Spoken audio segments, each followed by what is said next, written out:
ఒకే సంవత్సరంలో దేవగురువు అయినటువంటి బృహస్పతి 3 రాసుల్లో సంచరించేటువంటి అరుదైనటువంటి విషయం. ఇది దేశ కాలమాన పరిస్థితుల మీద, ప్రపంచ పరిస్థితుల మీద విశేషవంతమైనటువంటి ప్రభావాన్ని చూపేటటువంటి అవకాశం తప్పకుండా ఉంటుంది. ఇక రాహుకేతువులు 2026వ సంవత్సరం డిసెంబర్ 6వ తారీఖు నాడు మకర, కర్కాటక రాశిలో రాహుకేతువుల యొక్క సంచారం జరగబోతుంది. దేశంలో లేదా ప్రపంచంలో యుద్ధపూరితమైనటువంటి వాతావరణమైనటువంటి పరిస్థితుల్ని మనం చూస్తున్నాం. సరిహద్దు దేశాలతో మనం తీవ్రమైనటువంటి ఇబ్బందులు కూడా మనం చూస్తున్నాం.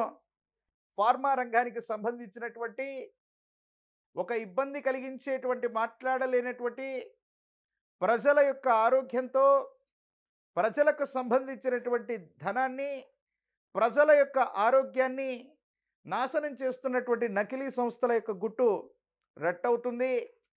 ఫార్మా రంగంలో కొన్ని సంచలనాలు మనం చూసేటువంటి అవకాశం ఈ సంవత్సరం ఉంది. మనుషుల యొక్క అక్రమ రవాణా, ఆరోగ్యపరమైనటువంటి అంశాల కోసం ఆసుపత్రులకు వెళితే అవయవ మార్పిడిలు చేస్తున్నటువంటి కార్పొరేట్ ఆసుపత్రుల యొక్క బాగోగులు, భాగవతాలు కూడా బయటపడే అవకాశం ఉంది. మనుషుల యొక్క ఆరోగ్యం, అవయవాలు, అక్రమ రవాణాకు సంబంధించినటువంటి అంశాల గురించి మీడియాలో, సోషల్ మీడియాలో ఈ సంవత్సరం మనం వార్తలు చూసేటువంటి అవకాశం కనిపిస్తూ ఉంది. ప్రముఖులకు సంబంధించినటువంటి పిల్లలు, డ్రగ్స్ సంబంధించినటువంటి, గన్ సంబంధించినటువంటి కల్చర్లో ప్రముఖుల యొక్క పేర్లు వినబడటమే కాదు, కేసులు నమోదయ్యేటువంటి అవకాశాలు కనిపిస్తూ ఉంటాయి.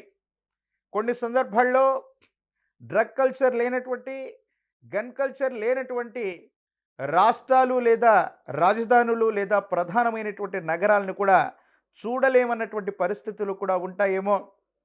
సైబర్ క్రైమ్లు అధికమవుతూ ఉంటాయి. మన ధనం రక్షణగా ఉంటుంది. మన నగదును దాచుకోవచ్చని బ్యాంకుల్లో ఉంచుకుంటే, సామాన్యమైనటువంటి పౌరుడి యొక్క ధనం కూడా ప్రతి ఖాతా నుండి డబ్బులు దొంగిలించేటువంటి ప్రక్రియలు సైబర్